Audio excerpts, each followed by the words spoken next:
Thank you.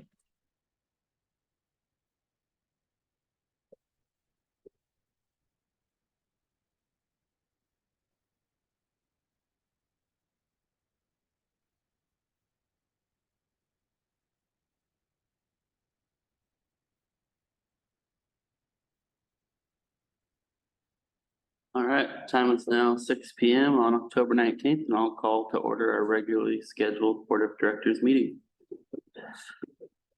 First, we'll start off with roll call by Anthony. Right, Director Sparrow, Here. Secretary Pratt, Here. Treasurer Trapp, Here. Vice President Smith, Here. President Garvin. Here. And after that, we have Pledge of Allegiance. And as your first meeting, Chief, if you'd like to move. Pledge allegiance To the flag of the United States of America and to the republic for which stands one nation under God, indivisible, with liberty and justice for all. All right, that brings us to changes to the agenda. Is there any modifications or edits anybody needs to make? Hearing none, takes us to consent agenda, which we have our minutes from our September 21st and September 28th meetings. Mr. President, I compared them to my notes and hers is way better than mine and looks very accurate. I move that we approve both sets. All right, so we have a motion to approve the consent agenda by Secretary Pratt. In a second. Second. Second by Treasurer Trapp. All those in favor signify by saying aye. Aye. Any opposed? All right, that takes us, our next order of business would be the public comment. Donna, did you get any members of the public that wanted to speak tonight? If anybody is on Zoom that would like to speak tonight, this is the time for public comment. Use the raise your hand function and you'll be unmuted. Comments will be limited to 3 minutes per person. Nobody on Zoom land? Nobody's raised their hand. Okay. So we'll close public comment period, which brings us to our business action items tonight, and starting off with board policies 28 through 31. 28 is our board member development and training policy. If you want to brief us on that, Chief. Of course.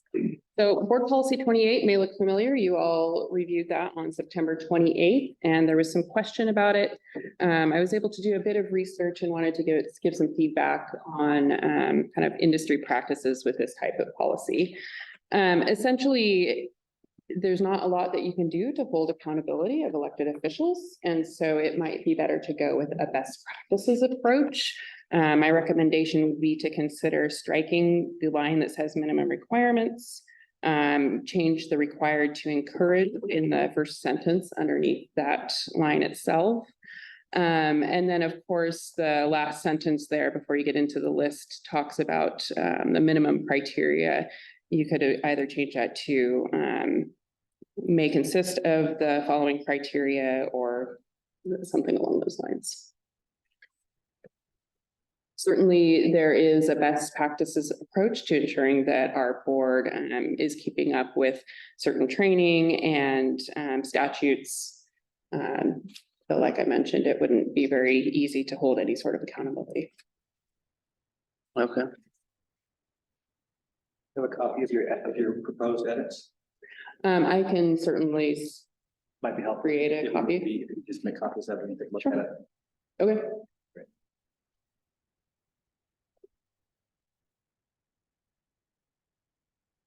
Any other edits anybody would like to make to that?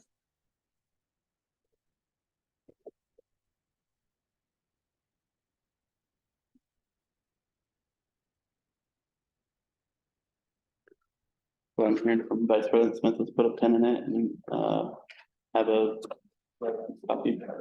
Yeah, or if it's not, I don't know if you have it in front of you now, copy it now, that's for you. Director Hedges will be talking through the next few policies, so I'm happy to work through that Okay. as she does. And probably bring it back.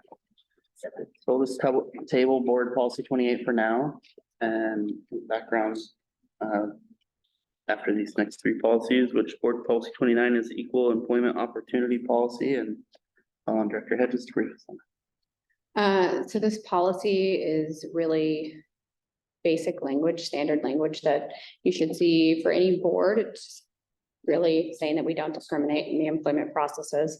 There's nothing here that's abnormal or different from any standard policy outside of. There is something in there saying that the fire chief would appoint somebody. That's not necessarily standard in every EEO policy, but it is an important position for the chief to appoint.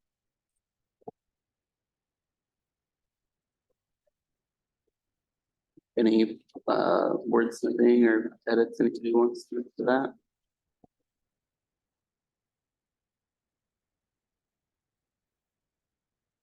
Hearing none, I'll entertain a motion to adopt board policy 29 as presented. Make a motion that we adopt board policy 29 as presented. Motion by Vice President Smith and a second. Second. Second by Director Sparrow. Those in favor signify by saying aye. Aye. Any opposed, nay? Board policy 29 passes 5-0. Picked up to board policy 30, which is veteran preference. Director Hedges. Now, you might hear me say this a few times. Again, nothing profound in this standard veteran preference that we have to provide as a public agency. So language here is pretty standard. The one thing that you'll see in this policy that you will not see in the others is how to file a complaint. And that's because this would be a policy that would be open to somebody outside. So they need to know how to file a complaint. For other policies like the drug and alcohol free policy that we'll go over next, it's more of an internal what would happen. So you'll see that in this policy where you wouldn't see that in other policies. Okay. Very good. And would it typically need to be designated who in the district they turn it into, or just anybody? Because positions aren't final yet, I did not include a specific position. So at this point, it would be whoever's in charge of the hiring process. But Yeah, in this veterans preference, I looked up the BOLI, Oregon Bureau of Labor and Industries, and it's pretty much verbatim for what that says. All right, entertain a motion to adopt board policy 30 as presented for veterans preference. I'll make a motion to adopt board policy 30 as presented. All right, so we have a motion by Treasurer Traff. Second. Well, second. Second by Director Sparrow. All those in favor signify by saying aye. Aye. Aye. Any opposed, nay? Board policy 30 for veterans preference passes 5-0. So we have board policy 31, drug and alcohol free workplace, and I'll again call on Director Hedges to brief us on it. there, again, the language here is pretty standard. As I mentioned, the filing a complaint or what to do is that more detailed information would actually go into an employee. So that's not included here. This is just a message from the board essentially saying that we're going to support a drug and alcohol free workplace. The one thing that isn't here that may not be in every policy is the drug and alcohol treatment language, basically saying we encourage our employees to get help and we'll support them through that. However, just because you're seeking treatment doesn't mean you aren't subject to discipline. Do we know, does this conflict at all with what's in the CBA? No, not that I'm aware of. Should be pretty standard. And I actually don't know if the CBA includes. That's in- the question I was wondering. I Yeah. didn't think so. Okay. Yeah. Sometimes they do. Yeah, thank you.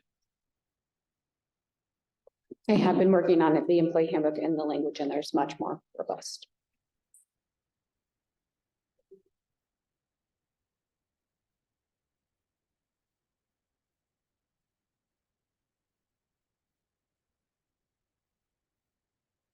Any edits you would like, Director Sparrow?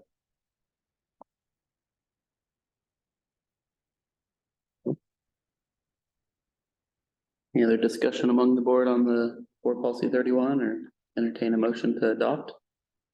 Well, I noticed it talks about using drugs in the workplace, but doesn't say anything about showing up to work intoxicated.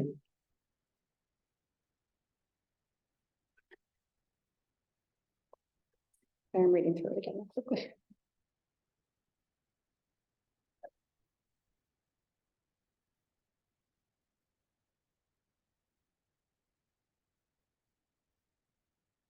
Does the end of the top header paragraph address that?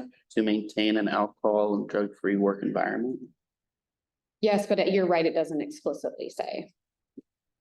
So we could add that There's something we can add there to cover that. Okay. further in the policy. Okay, so sounds like we'll table board policy 31 and bring that back at our next meeting. I'll just ask, if you don't mind, is there a fit for duty policy in place? There's currently, yes, but as we transfer to the district, we'll need to ensure that, As you were saying before. Yeah. Ask them. Okay, right. thank you. And we can kind of under your favor. Yeah, if you know that. Yeah, it's okay.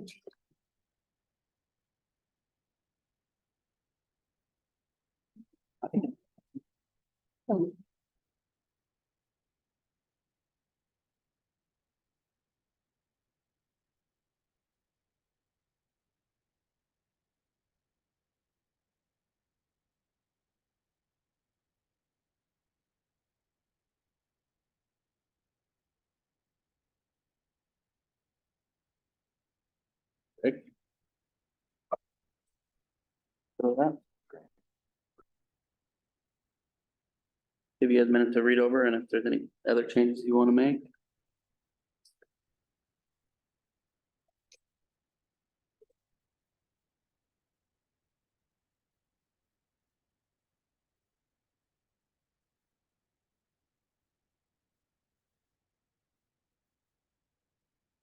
All right, hearing none, I'll entertain a motion to adopt board policy 28, board member development and training. Encouragement policy. I will make a motion that we approve board policy 28. Board member development and training as amended. All right, so we have a motion as amended by Vice President Smith I'll second that. and a second by Treasurer Trapp. All those in favor signify by saying aye. Aye. Aye. Any opposed, nay? Board policy 28 passes 5-0. That takes us to our next order of business, which is other business, board committee and liaison report. Anything new on LoSAP, Treasurer Trapp? So given to me by Chief Law, who, that's his realm, he said there are 2 additional retired members who have met the entitlement age and the maximum benefit of $400 per month. So 2 additional members, as well as our quarterly statement came out. And nothing significant there, as I believe there's an additional $28,000 that was added to that account. The Oh, investment revenue. investment revenue. Yeah, Awesome. Thank you for that. absolutely. And Director Sparrow, anything on the pending report? Yeah, so we had our second meeting last night. Most members were able to attend, not everybody. Made some good headway. Some decisions were made. I don't know how much detail you want for the board as far as like shape and size and stuff like that. Or just want to know that we're working through that process. The one thing that I will be asking for tonight is for money to hire a graphic designer to actually put together the image portion of it so that it's professionally done and not, clip art and Yeah, that sort of stuff And digitized. and digitized. okay. So we have that. The request is for up to $1,000 to pursue that. We don't think it'll cost that much, but that way we don't have to come back if it, ends up being above, if we asked for 300 and it was 350 or whatever. Yeah, So, and so you guys have kind of a rough design, but it's not like you have like 3 proofs to look at or anything, because you haven't engaged a graphic designer yet. correct. And what our thought was to have once it's designed and digitized, have them mock up 3 different kind of color versions and take those to the community for see Okay, which one is. sounds good. Any discussion among the board on that? Then I think with the low amount, that's not really a board. I believe that Chief Darby is involved and our purchasing policy allows for him to approve that amount. So with his engagement in the branding, I would be comfortable with him making that decision. Sounds good. Is the board good with that? And then our next meeting is scheduled for November 8th at 5:30 PM. Okay. Sounds good. Any other board information reports?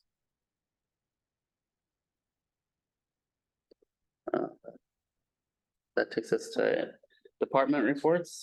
First up will be local 3099. Anything to report? Nothing tonight, Mr. President. Thank you. And looks like we're graced by our volunteer president. Anything from Pete tonight?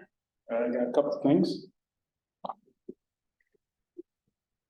We had our pancake feed October 8th. We served about 806 people, not counting little kids under 5. We had a couple people from the county that helped serve. Kit Johnston came by and helped serve some food for a bit.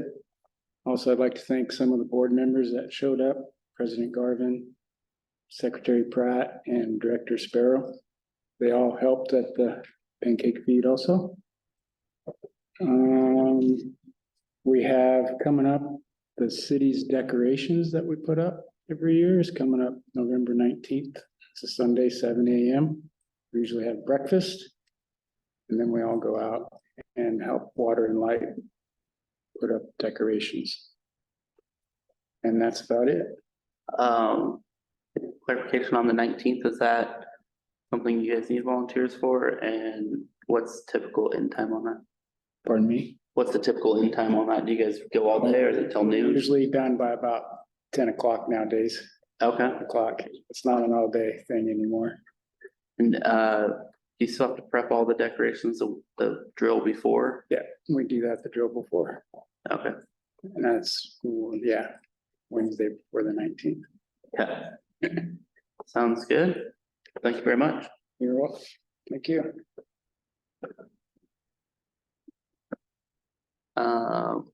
That takes us to the fire chief's report. Thank you. I just have a few things and then I have both assistant chiefs would like to give a bit of feedback as well. We are moving forward with business fairly rapidly. I've talked with Scott Burke a few times throughout the last couple of weeks about the website, and we'll be looking to make a decision and move forward on that likely next week. Had a good review with one of the vendors and feel pretty comfortable with where we're headed on that. I'll also be bringing information to you about our ambulance billing vendor. We'll need to have board approval on that. So likely next week, we'll be visiting that, as well as our civil service guidance. That may or may not be ready next week. We might visit that one just after, but we'll want to make sure that we're moving that forward as we'll want it in place by the first of the year. And then, let's see, just for my own clarification, because the branding has come up as we've talked through some of the website design, is there a timeline that you're aiming for, or should we move forward with website without the branding in place? I think it should start moving fairly rapidly now that we have kind of an idea. It'll partly depend on, you know, where we find a graphic designer and their availability and Okay. such. But there's still some discussion on whether the letterhead will end up being, you know, the patch itself, or whether it will be more of kind of like a Maltese cross with a circle that takes kind of the image from the patch into that. There's still some discussion on how we bring that over, because we want to make sure that that letterhead looks nice as it comes over, and it's not, you know, if the patch doesn't come over nicely, then we may look at some other options. But Will you be able to identify and interact with the graphic designer before your next branding meeting? Or were you? Yeah, I think so, now that we have approval to. And website turnaround, that was. Yeah, 30 to 40 days, once we engage they're pretty quick turn. So certainly, there are different phases to it. I can talk with them about that and see if we can integrate it in towards the end. Yeah, even if there's placeholders for those images or. Yeah, as long as they could design and write, and then they could slide things in and change colorways. But if that's A hold up, then. not the way, yeah. Yeah. Okay, I'll talk with them about it. They knew that we have quite a bit going on. I just wanted to touch base and see what the timeline looked like. Chief Law. This week. Board, a couple things from the operations side, and my other job, training side, sorry. We completed the backgrounds of 2 new hires for staff. One will be starting on October 28th, the firefighter paramedic. And then that comes to us with several years of experience in the EMS side and a little bit in the fire side as well. She'll be starting on October 28th on Saturday. And then firefighter EMT, who currently volunteers for one of our mutual aid departments in the county. We hired her and she'll be starting on November 1st. So still have, I think, 4 vacancies for firefighter paramedic, 4 vacancies, but we are slowly trying to chip away at that process. Last weekend, we started the fall 23 Firefighter 1 Academy for volunteers throughout Yamhill County. There's 35 members that will be coming to our drill grounds for 5 weekends over the next 2 months to partake in that. 7 of those 35 are for McMinnville. So we have a pretty good presence in that academy. And then this is a first time in the last 4 years, partnership with McMinnville High School. We'll be we have 3 interns that are seniors. I believe all 3 are seniors at McMinnville High School in their Pathways program. They are attending our academy to work towards their firefighter 1 as well. So that way, when they do reach the age of 18, they can immediately start.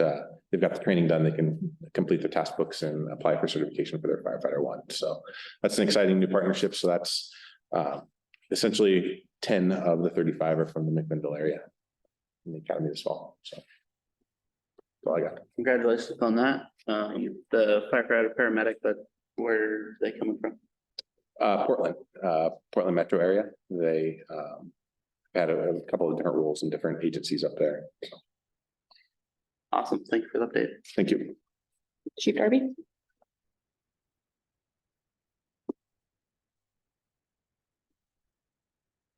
Good evening, members of the board. Ty Darby, Fire Marshal. Just want to give you guys a quick update. For those that didn't know, we had a multifamily fire on October 4th on 855 Ford Street. Came in at 1,822 hours. Crews did a great job. Got a quick knockdown, basically contained it to 1 single unit. We did end up displacing that evening 8 units total just because of some water damage, structural instability, things like that. And 16 total people were displaced. And we did end up transporting a patient from the fire unit, but not for smoke inhalation or burn injuries for other reasons. We actually, with assistance from the FIT team, did have a fire cause, ended up being improper disposal of smoking materials. So I want to give you guys a quick investigator PPE update. This is near and dear to me, but we are going to be transitioning our fire investigators to full face masks with cartridge filters. These are 4 gas filters. This is the MSA G1 style.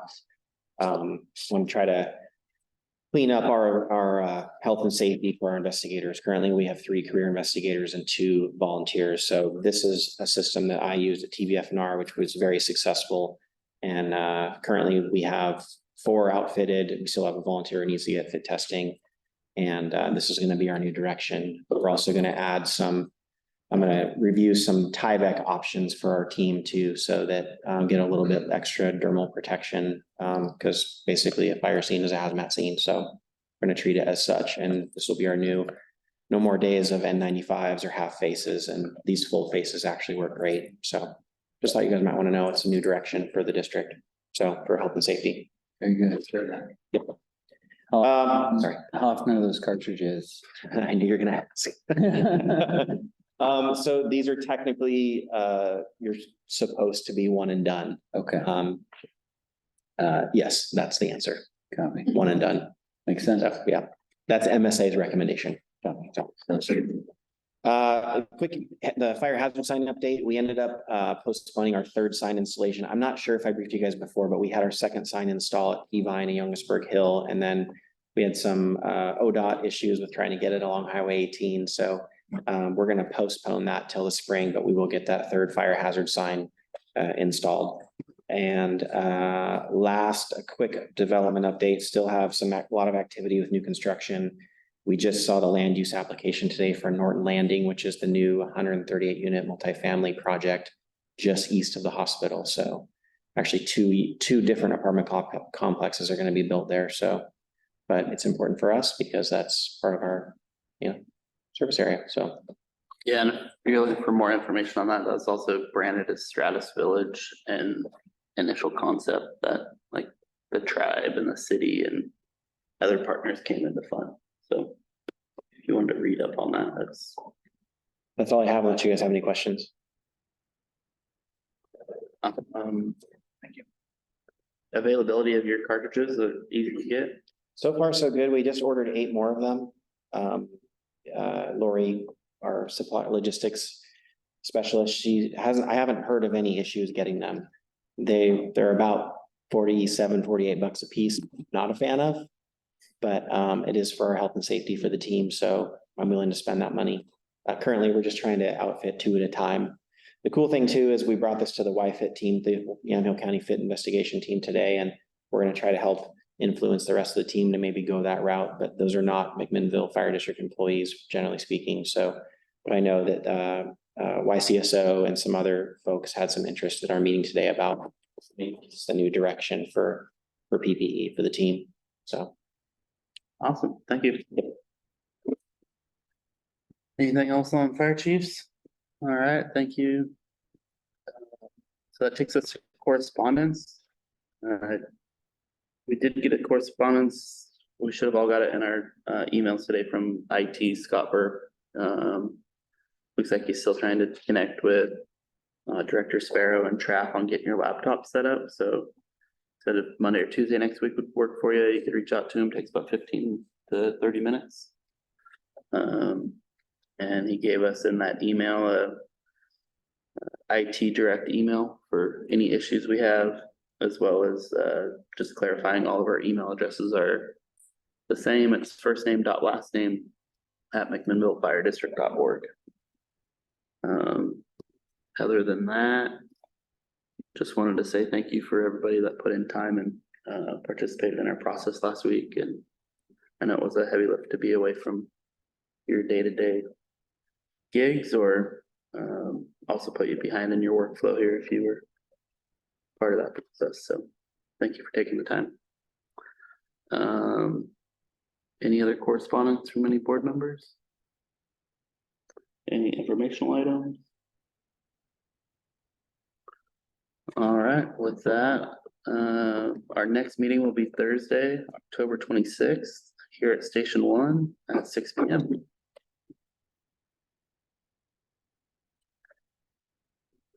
Next session here, somewhere else. Background? Yeah. Unless you feel differently about it. No, Okay.